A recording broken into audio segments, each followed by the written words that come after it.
สุดท้ายเนี่ยต่างออฟเนี่ยทั้งไงนี้ยันหนึ่งเลิกยกเสียวเพิ่มมือกบาลหมกสังแคบจัวเนี่ยต่างออฟเนี่ยสดับแต่มีจำนองเจืองถา Master Your Emotions หรือบอกปลายอ่อยงี้ยูลจีเพียสากมายถาทั่วจีมจ้าในอารามโครนอังนี่ปุ่นดอยลอกทีโบเมอริสเสียวเพิ่มมือกบาลนี่มันตรมเตจิก้าแนนอมอมปีกากรุบครองอารามปนอเด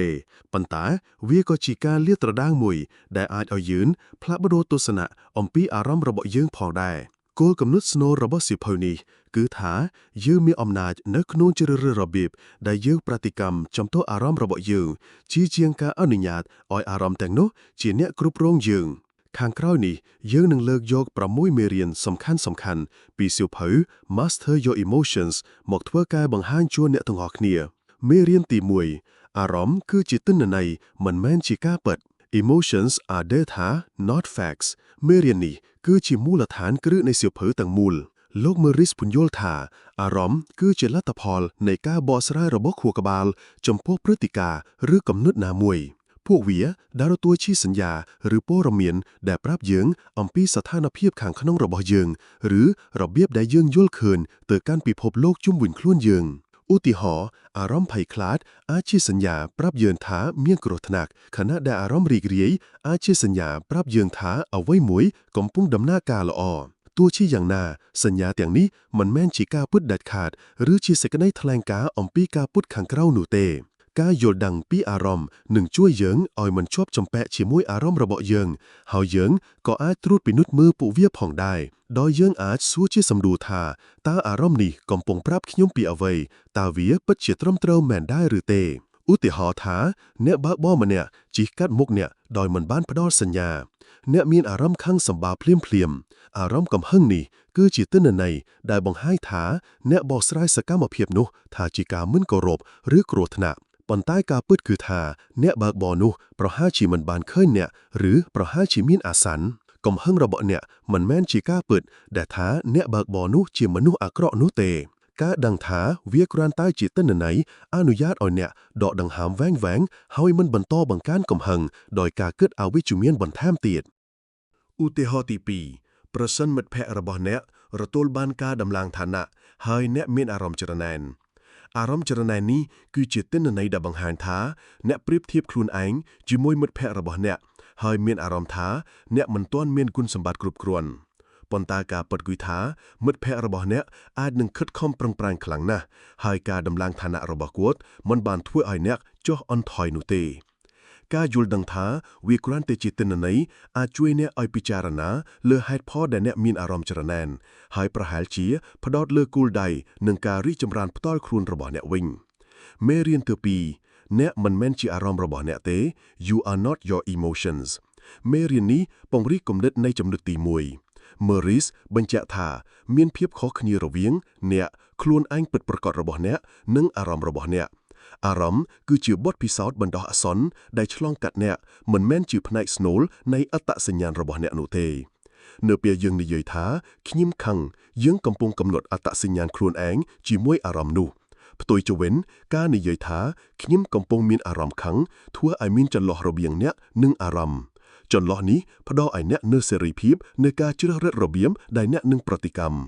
วีจุยไอเนี่ยดังท้าตัวใบเจเนี่ยกำปงชั่วประแตอารามคลั่งแบบนาเกาะดอยเนี่ยเนยแต่เจียมนุษย์มันเนี่ยได้อาจเกิดพิจารณาหนึ่งทั่วการสำเร็จจัดโดยเจตนา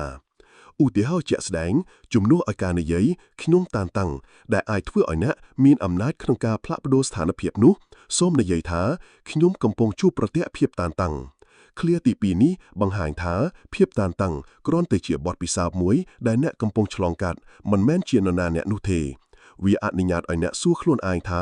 ต้าขยมอายทั่วเอาไว้ดำใบบรรทุเพียบตานตังนี้โดยชีกาดอกดังหามเฉลยหรือพโดกาพดอดอารามระบาเนี่ยอุติหอปีประสันบานเนี่ยเติบแต่แบกบักชิมวยมนุษย์เจตีสระลันให้เมียนอารามสาวสาวคลังจุมนวกไอการลิกลงขนมกุมเด็ดขยุมเชียมมนุษย์สาวสาวได้อาจน้อมไอเมียนกาทะเลตะเจ็ดยู่อังแวงปตุยมกวิงส้มเกิดทาขยุมกำปงชั่วประแตะเพียบสาวสาวอย่างเฉลียวเฉลียวกาบำบัดนี้อนุญาตไอเนี่ยตัวสกวลอารามนูปันใต้มันอนุญาตไอเวียกำหนดอัตสัญญาณระบบเนี่ยแต่งสรงนุเตเนี่ยเนื้อแต่อาจอนุวัตสกรรมเพียบแทนตอมครุงไอให้ดั้งทาอารามนี้หนึ่งฉลองกัดพดตะวิงเมเรียนตีใบกำหนดระบบเนี่ยประกาศอารมณ์ระบบเนี่ย Your thoughts create your emotions นี่คือจีจำนวนដ៏สำคัญបំផុតមួយในការគ្រប់គ្រងអារម្មណ៍អ្នកនិពន្ធបានបញ្ជាក់ថាអារម្មណ៍របស់យើងមិនមែនការចេញពីព្រឹត្តិការណ៍ខាងក្រៅដោយផ្ទាល់នោះទេប៉ុន្តែជាលទ្ធផលនៃការបកស្រាយរបស់យើងចំពោះព្រឹត្តិការណ៍ទាំងនោះរបៀបដែលយើងគិតអំពីអ្វីមួយជំនឿរបស់យើងអាកប្បកិរិយារបស់យើងនិងរឿងរ៉ាវដែលយើងប្រាប់ខ្លួនឯងសុទ្ធតែជះឥទ្ធិពលដល់អារម្មណ៍ដែលយើងមានប្រសិនបើយើងអាចផ្លាស់ប្ដូររបៀបគិតរបស់យើងក៏អាចផ្លាស់ប្ដូរអារម្មណ៍របស់យើងបានដែរនេះគឺជាមូលដ្ឋានគ្រឹះនៃការព្យាបាលការយល់ដឹងអំពីអាកប្បកិរិយាហៅជាភាសាអង់គ្លេសថា Cognitive Behavioral Therapy ឬហៅកាត់ថា CBT ឧទាហរណ៍ទី1ឧបមាថាអ្នកត្រូវធ្វើបទបង្ហាញសំខាន់នៅកន្លែងធ្វើការអ្នកកើតមានគំនិតអវិជ្ជមានខ្ញុំនឹងធ្វើវាខុសគ្រប់គ្នានឹងសើចចំអកឲ្យខ្ញុំនឹងបាត់បង់ការងារគំនិតទាំងនេះនឹងនាំឲ្យអ្នកមានអារម្មណ៍ភ័យខ្លាចថប់បារម្ភនិងភាពតានតឹងខ្លាំងតែបើអ្នកមានគំនិតវិជ្ជមានខ្ញុំបានរៀបចំខ្លួនបានល្អខ្ញុំមានសមត្ថភាពនៅក្នុងការធ្វើបទបង្ហាញនេះទោះបីជាមានកំហុសបន្តិចបន្តួចក៏ដោយវាមិនមែនជាទីបំផុតនៃពិភពលោកទេគំនិតទាំងនេះនឹងនាំឲ្យមានអារម្មណ៍ជឿជាក់កាត់បន្ថយការថប់បារម្ភនិងអនុញ្ញាតឲ្យអ្នកផ្ដោតលើការអនុវត្តឲ្យបានល្អបំផុតឧទាហរណ៍មួយផ្សេងទៀតស្រមៃថាផែនការដើរលេងចុងសប្តាហ៍របស់អ្នកត្រូវបានលុបចោលដោយសារតែអាកាសធាតុមិនល្អ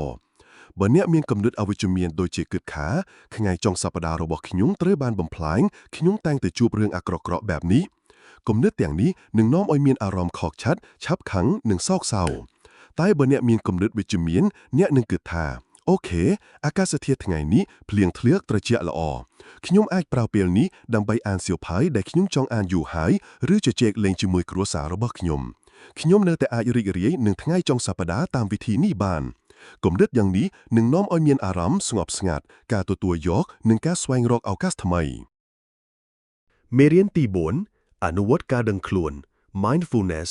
ដើម្បីយល់ដឹងពីអារម្មណ៍ practice mindfulness to observe emotions ការដឹងខ្លួន mindfulness គឺជាវិធីសាស្ត្រដ៏មានឥទ្ធិពលមួយនៅក្នុងការគ្រប់គ្រងអារម្មណ៍អ្នកនិពន្ធបានសង្កត់ធ្ងន់ថាដើម្បីគ្រប់គ្រងអារម្មណ៍បានអ្នកត្រូវតែដឹងពីអារម្មណ៍ទាំងនោះនៅពេលដែលពួកវាកើតឡើងការអនុវត្តការដឹងខ្លួនភ្ញាក់រលឹកនិងការយកចិត្តទុកដាក់ទៅលើបច្ចុប្បន្នល្កៅដ៏មិនវិនិច្ឆ័យនេះមានន័យថាការកត់សម្គាល់អារម្មណ៍រាងកាយនិងគំនិតរបស់អ្នកដោយមិនព្យាយាមផ្លាស់ប្ដូរពួកវាឬជាប់គាំងជាមួយពួកវាជួយប្រកាសចន្លោះរវាងអារម្មណ៍ដែលកើតឡើងនិងប្រតិកម្មដោយស្វ័យប្រវត្តិរបស់អ្នកតាមរយៈការអនុវត្តនេះអ្នកអាចចាប់ផ្ដើមកត់សម្គាល់គំរូនៃអារម្មណ៍របស់អ្នកនិងរៀនពីអ្វីដែលបង្កឲ្យមានពួកវាឧទាហរណ៍ថានៅពេលអ្នកមានអារម្មណ៍ថប់បារម្ភសូមអនុវត្តការដកដង្ហើមវែងៗដោយផ្ដោតលើការដកដង្ហើមចូលនិងដង្ហើមចេញរបស់អ្នកកត់សម្គាល់ពីរបៀបដែលខ្យល់ចូលនិងចេញពីរាងកាយរបស់អ្នកកុំព្យាយាមបង្ខំឲ្យអារម្មណ៍ថប់បារម្ភរលាយបាត់គ្រាន់តែកត់សម្គាល់ពីវាហើយអនុញ្ញាតឲ្យវាមានវត្តមានចុះខណៈពេលដែលអ្នកផ្ដោតលើដង្ហើមរបស់អ្នកនេះជួយបន្ធូរប្រព័ន្ធប្រសាទនិងកាត់បន្ថយភាពខ្លាំងនៃការថប់បារម្ភឧទាហរណ៍ទី2នៅពេលអ្នកមានអារម្មណ៍អផ្សុកហើយមានការជំរុញឲ្យពិនិត្យទូរស័ព្ទរបស់អ្នកសូមអនុវត្តការដឹងខ្លួនឬហៅថា mindfulness កត់សម្គាល់អារម្មណ៍អផ្សុកនោះតើវាមានអារម្មណ៍យ៉ាងណាតើវាបង្កឲ្យមានគំនិតអ្វីខ្លះគ្រាន់តែកត់សម្គាល់វាហើយជ្រើសរើសមិនប្រតិកម្មចំពោះវាភ្លាមនេះជួយឲ្យអ្នកបំបែកខ្លួនចេញពីប្រតិកម្មដោយស្វ័យប្រវត្តិនិងធ្វើការសម្រេចចិត្តបានត្រឹមត្រូវមេរៀនទី5អនុញ្ញាតឲ្យអារម្មណ៍ឆ្លងកាត់ allow emotions to pass through អ្នកនិពន្ធបានបញ្ជាក់ថាអារម្មណ៍ទាំងអស់រួមទាំងអារម្មណ៍មិនល្អគឺជារឿងធម្មតានិងបណ្ដោះអាសន្នតែប៉ុណ្ណោះបញ្ហាកើតឡើងនៅពេលយើងព្យាយាមទប់ស្កាត់បង្ក្រាបឬជៀសវាងអារម្មណ៍មិនល្អការធ្វើបែបនេះអាចធ្វើឲ្យអារម្មណ៍ទាំងនោះកាន់តែខ្លាំងឬនៅជាប់បានយូរផ្ទុយទៅវិញការអនុញ្ញាតឲ្យអារម្មណ៍កើតឡើងទទួលស្គាល់វាហើយអនុញ្ញាតឲ្យវាឆ្លងកាត់ដោយធម្មជាតិគឺជាវិធីដែលមានសុខភាពល្អជាងវាដូចជាការអនុញ្ញាតឲ្យរលកឆ្លងកាត់អ្នកជាជាងការព្យាយាមទប់ទល់នឹងវានេះមិនមែនមានន័យថាអ្នកត្រូវតែចូលចិត្តអារម្មណ៍មិនល្អនោះទេប៉ុន្តែវាមានន័យថាអ្នកទទួលយកវត្តមានរបស់វាហើយអនុញ្ញាតឲ្យវាឆ្លងកាត់ផុតទៅ ឧទាហរណ៍ទី1អ្នកបានបាត់បង់មនុស្សជាទីស្រឡាញ់ជំនួសឲ្យការបង្ខំខ្លួនឯងឲ្យរឹងមាំឬឆាប់បំភ្លេចសូមអនុញ្ញាតឲ្យខ្លួនឯងមានអារម្មណ៍សោកសៅនោះយំប្រសិនបើអ្នកចង់ស្រីចេញមកប្រសិនបើអ្នកចង់ទទួលស្គាល់ថាវាជាផ្នែកមួយនៃដំណើរការនៃការកាន់ទុក្ខកុំវិនិច្ឆ័យខ្លួនឯងចំពោះការមានអារម្មណ៍បែបនេះតាមរយៈការអនុញ្ញាតឲ្យភាពសោកសៅឆ្លងកាត់អ្នកនឹងឃើញថាវាមានកម្លាំងខ្លាំងនៅពេលដំបូងប៉ុន្តែយូរៗទៅវានឹងថយចុះបន្តិចម្ដងៗហើយអ្នកនឹងអាចបន្តដំណើរទៅមុខបានធម្មតាឧទាហរណ៍ទី2នៅពេលអ្នកមានអារម្មណ៍ខឹងខ្លាំងដោយសាររឿងតូចតាចណាមួយសូមកុំផ្ទុះឡើងភ្លាមៗជំនួសមកវិញសូមដកដង្ហើមវែងៗពី3ដងហើយនិយាយទៅកាន់ខ្លួនឯងថាខ្ញុំកំពុងមានអារម្មណ៍ខឹងឥឡូវនេះខ្ញុំនឹងអនុញ្ញាតឲ្យអារម្មណ៍នេះឆ្លងកាត់បន្ទាប់មកកុំបន្តគិតអំពីអ្វីដែលធ្វើឲ្យអ្នកខឹងគ្រាន់តែកត់សម្គាល់អារម្មណ៍នៅក្នុងរាងកាយរបស់អ្នកតាមរយៈការមិនចិញ្ចឹមវាកុំហឹងនោះនឹងរលាយបាត់ទៅវិញដោយខ្លួនឯងក្នុងរយៈពេលប៉ុន្មាននាទីមេរៀនទី6បង្កើតទម្លាប់ថ្មីដើម្បីពង្រឹងអារម្មណ៍វិជ្ជមាន Build new habits to cultivate positive emotions ការគ្រប់គ្រងអារម្មណ៍មិនមែនគ្រាន់តែជាការកាត់បន្ថយអារម្មណ៍អវិជ្ជមាននោះទេវាថែមទាំងជាការផ្ដាំនិងពង្រឹងអារម្មណ៍វិជ្ជមានផងដែរអ្នកនិពន្ធលើកទឹកចិត្តឲ្យយើងផ្ដាំទម្លាប់និងសកម្មភាពប្រចាំថ្ងៃដែលគាំទ្រសុខភាពផ្លូវចិត្តនិងអារម្មណ៍វិជ្ជមានការផ្ដាំទម្លាប់វិជ្ជមានជួយបណ្ដុះខួរក្បាលរបស់អ្នកឲ្យផ្ដោតលើភាពវិជ្ជមានកាត់បន្ថយភាពងាយរងគ្រោះចំពោះអារម្មណ៍អវិជ្ជមាននិងបង្កើនភាពរឹងមាំផ្លូវចិត្តរបស់អ្នក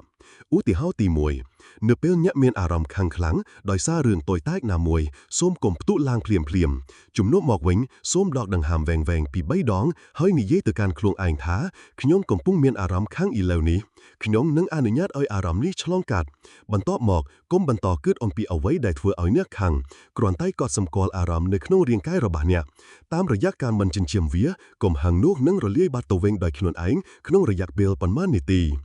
មេរៀនទី6បង្កើតទម្លាប់ថ្មីដើម្បីពង្រឹងអារម្មណ៍វិជ្ជមាន Build new habits to cultivate positive emotions ការគ្រប់គ្រងអារម្មណ៍មិនមែនគ្រាន់តែជាការកាត់បន្ថយអារម្មណ៍អវិជ្ជមាននោះទេវាថែមទាំងជាការផ្ដាំនិងពង្រឹងអារម្មណ៍វិជ្ជមានផងដែរអ្នកនិពន្ធលើកទឹកចិត្តឲ្យយើងផ្ដាំទម្លាប់និងសកម្មភាពប្រចាំថ្ងៃដែលគាំទ្រសុខភាពផ្លូវចិត្តនិងអារម្មណ៍វិជ្ជមានការផ្ដាំទម្លាប់វិជ្ជមានជួយបណ្ដុះខួរក្បាលរបស់អ្នកឲ្យផ្ដោតលើភាពវិជ្ជមានកាត់បន្ថយភាពងាយរងគ្រោះចំពោះអារម្មណ៍អវិជ្ជមាននិងបង្កើនភាពរឹងមាំផ្លូវចិត្តរបស់អ្នកនិពន្ធបដោដំបូន្មានថារៀងរាល់យប់មុនពេលចូលគេងសូមចំណាយពេល5នាទីដើម្បីសរសេររឿង3យ៉ាងដែលអ្នកដឹងគុណនៅក្នុងថ្ងៃនេះឧទាហរណ៍ខ្ញុំដឹងគុណសម្រាប់ប៉ែងកាហ្វេដ៏ឈ្ងុយឆ្ងាញ់នៅពេលព្រឹក